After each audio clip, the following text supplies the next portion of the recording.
Yes, good afternoon everyone. Let's start our new topic. In the last lecture we had a discussion on transactions. Anything goods or services exchange between two persons or parties is called transactions.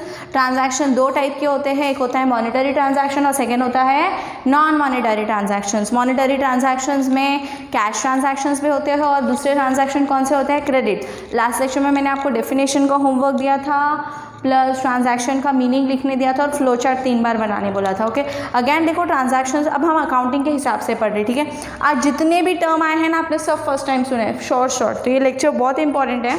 Now पहला, जितने भी company में या business में transactions होते हैं उनकी entry की जाती है. क्या की जाती है? एंट्री. अब जब भी आप अकाउंट्स में क्या पास करोगे? एंट्री. जैसे राम बॉट गुड्स ऑफ ₹5,000 तो वो ट्रांजैक्शन है और उसकी आप क्या पास करोगे? एंट्री. क्या पास करोगे? एंट्री. एंट्री का मीनिंग देखो, recording of a business transaction in the proper form. Her entry के बाद नरेशन लिखना ज़रूरी होता है. क्या लिखना ज़रूरी होता है? नरेशन. नरेशन का हमेशा आपको हाफ या 1 मार्क होता है. अब ये नरेशन क्या होता है? जो एंट्री आपने ऊपर पास की है उसका ब्रीफ एक्सप्लेनेशन होता है, छोटा सा एक्सप्लेनेशन कि किस बारे में वो ट्रांजैक्शन है. प्लस आपके हमेशा जो नरेशंस होते हैं कौन से वर्ड से स्टार्ट होते हैं? बीइंग. किससे स्टार्ट होते हैं? बीइंग. ओके, सम जब हम करेंगे एंट्रीज तो आप समझ जाओगे. तो एनीवेज हर ट्रांजैक्शन की क्या पास होती है? एंट्री. हर एंट्री का क्या लिखना ज़रूरी होता है? नरेशन. और एंट्रीज किसकी पास होती है? गुड्स की, commodities. Okay, is it okay? तीनों कनेक्टेड है. So what do you mean by entry? Recording of a business transaction in a proper form in the books of accounts is called entry. What do you mean by narration? A brief explanation of the entry of which the transaction is return is called as narration. And what do you mean by goods? Commodities exchanged in the transaction are called goods. Clear? Number 2 देखो, मैंने 5 ही terms लिए हैं. Okay, 5 ही है. ठीक है, और मैंने highlight भी किया है. स्क्रीनशॉट लेके लिखना है, ये नोट्स बना के रखना. Capital and drawings. अभी कैपिटल क्या होता है? कैपिटल भी आपने उस दिन मैंने एक्सप्लेन किया था कि कोई भी अमाउंट अगर मैं बिजनेस चालू करने के लिए, मैं बिजनेसमैन हूँ और मैं बिजनेस स्टार्ट करने के लिए बिजनेस में इन्वेस्ट करती हूँ, it is called as capital. मुझे मेरा खुद का सैलून स्टार्ट करना है एंड आई इन्वेस्टेड 5 lakhs, तो वो 5 लाख क्या है? कैपिटल. क्लियर? मुझे खुद का शॉपिंग मॉल स्टार्ट करना है एंड मॉल के लिए मैंने 1 crore इन्वेस्ट किया, तो वो 1 crore क्या है? My capital. So the total amount invested into the businessman by the owner is called what? Capital. Now the formula for, I'm highlighting, formula for capital is assets minus liabilities. Assets minus liabilities. ये term हम लोग के next lecture में आने वाला है, don't worry. Now आगे drawings क्या होता है? मैंने शॉपिंग मॉल लिया है, उस शॉपिंग मॉल से मैंने खुद अपने घर के लिए शॉपिंग की, तो मैं पैसे पे नहीं करूँगी. मैंने अपने पर्सनल यूज़ के लिए गुड्स निकाले. जैसे आपकी खुद की दुकान है ना, आपके घर पे राशन या ग्रॉसरी आती है तो वो आपका पर्सनल यूज़ है, आपके घर वाले उसके लिए पे नहीं करेंगे. एंड वो गुड्स को, वो पैसों को बोला जाता है ड्राइंग्स, जो अपने पर्सनल यूज़ के लिए बिजनेसमैन निकालता है. I repeat, the amount withdrawn by the businessman from the business for personal use is called drawings. मेरे डैडी का अगर किराना शॉप है एंड वो हमारे घर के लिए किराना मतलब ग्रॉसरी लेकर आते हैं, तो वो ड्राइंग्स है. उन्होंने क्या लेकर आए? गुड्स. लेकिन उसी दुकान से हमारी स्कूल फीस पे करते हैं, तो वो स्कूल फीस वाला अमाउंट है कैश, वो भी क्या हुआ? ड्राइंग. तो या drawings. Question, drawings can be in cash? Yes. Drawings can be in goods? Yes. Drawings can be in cash और इन गुड्स? यस. क्लियर? ट्रांजैक्शन के एंट्री, नरेशन और गुड्स एकदम ईजी वाला था. थोड़ा हाई लेवल जाते हैं. डेटर्स एंड क्रेडिटर्स, ये बहुत मज़ेदार है. अपना पर्सनल एक्सपीरियंस, मुझे बहुत टाइम लगा था to differentiate between debtor and creditors. First time है, होता है ना सबका एक वीकनेस, तो दिस डिफ्रेंशिएशन बहुत टफ था, बट अभी I will tell you very easily. अब मैंने कैसे याद रखा है? डीसी डेटर को सी, डीसी, बस इतना याद रखो. सी मतलब क्या? कस्टमर. खलास, ये फॉर्मूला आया. मेरा खुद का, मेरे को ये होता ही नहीं था, समझता ही नहीं था, ये ओ वाला वर्ड समझता ही नहीं था. तो कैसे किया मैंने? डेटर. हमारे जितने भी कस्टमर होते हैं वो अपने डेटर्स, माय डैड के दुकान के जितने भी कस्टमर्स क्या हुए वो? डेटर्स। वो सामान भराते हैं, ट्रक्स आती है, टेम्पोस आती है, होलसेलर्स आते हैं, डीलर्स आते हैं, वो सारे हुए क्रेडिटर्स। समझा? दैट इज, अब ये कस्टमर का एग्जैक्ट मतलब कस्टमर नहीं बात किया, ध्यान से सुनना। जो लोग हमें पैसा देना बाकी है, हमारी वसूली उनसे बाकी है, डेटर्स। जिन्हें हम पैसा देना बाकी है, क्रेडिटर्स। क्लास के हिसाब से तुम स्टूडेंट्स हो, क्लासेस को पैसा दोगे ना तो तुम हमारे लिए डेटर्स हो, लेकिन हमको हमारे ओनर को पैसे देने हैं तो वो ओनर क्या है अपना? क्रेडिटर। डेटर्स जो the person who owes money to the business, creditors the business to whom the money the person to whom the business owes money, the person to whom the business owes money, that means हम देना बाकी है creditor, हमारा लेना बाकी है तो debtor।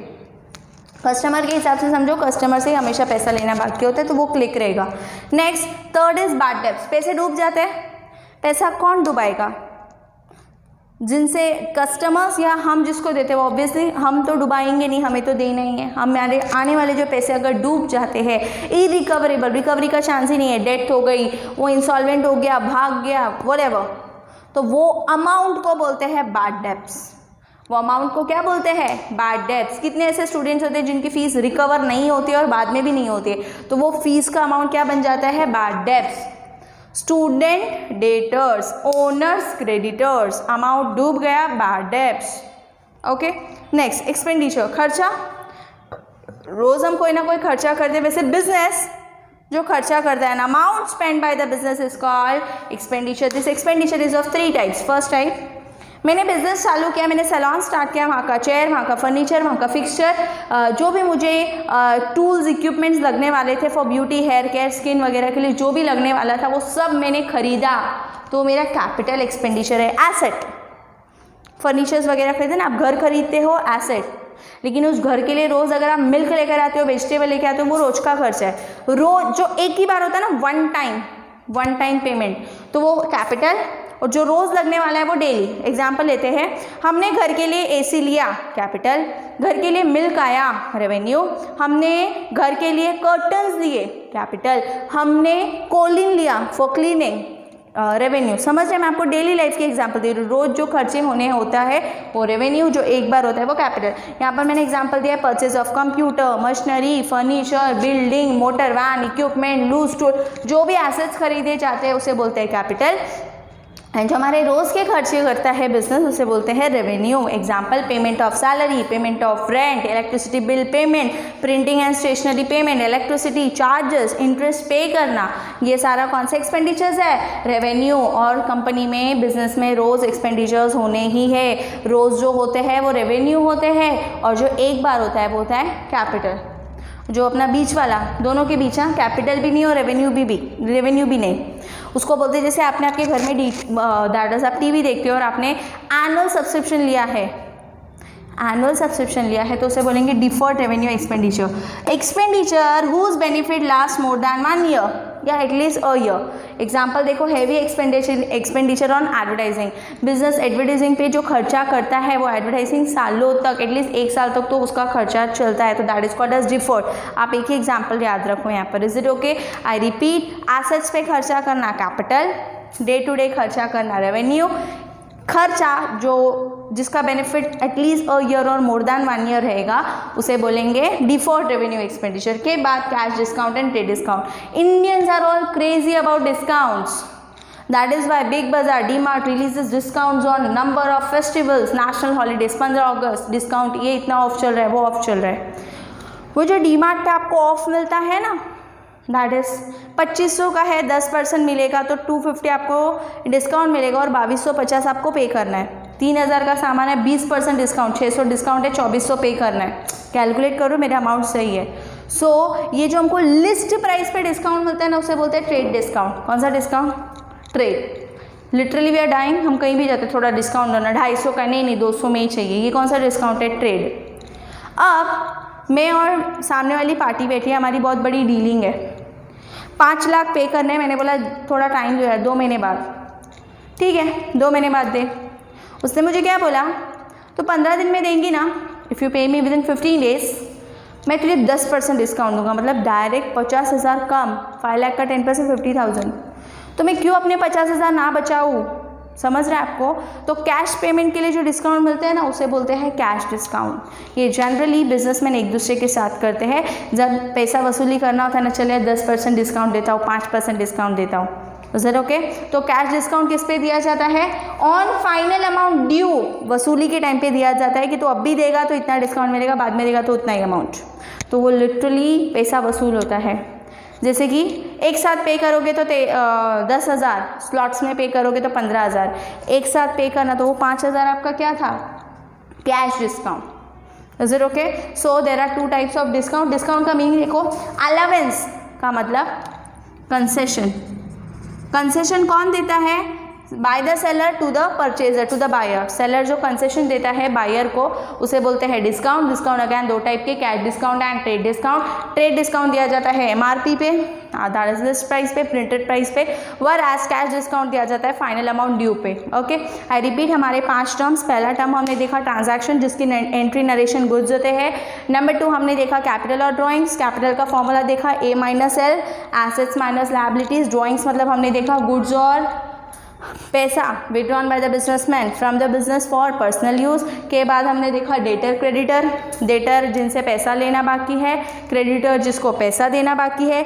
आप ये रिकॉर्ड करके मेरी लाइंस रख सकते हो, आपको हमेशा याद रहेगा, जिनसे पैसा लेना बाकी और देना बाकी। ओके, के बाद बैड डेट जो पैसे डूब गए। के बाद देखा एक्सपेंडिचर, 1 शॉट कैपिटल, हर रोज़ रेवेन्यू, थोड़े टाइम तक डिफर्ड रेवेन्यू। लास्ट में देखा डिस्काउंट 2 टाइप का, list price trade discount, final amount due पे cash discount. Thank you everybody. In the next lecture we are going to discuss more. So अब इसका आप स्क्रीनशॉट लोगे, एक एक मीनिंग आपको 3-3 बार लिख के लर्न करना है, each and every from your text book इधर और this short forms. Okay, thank you everyone.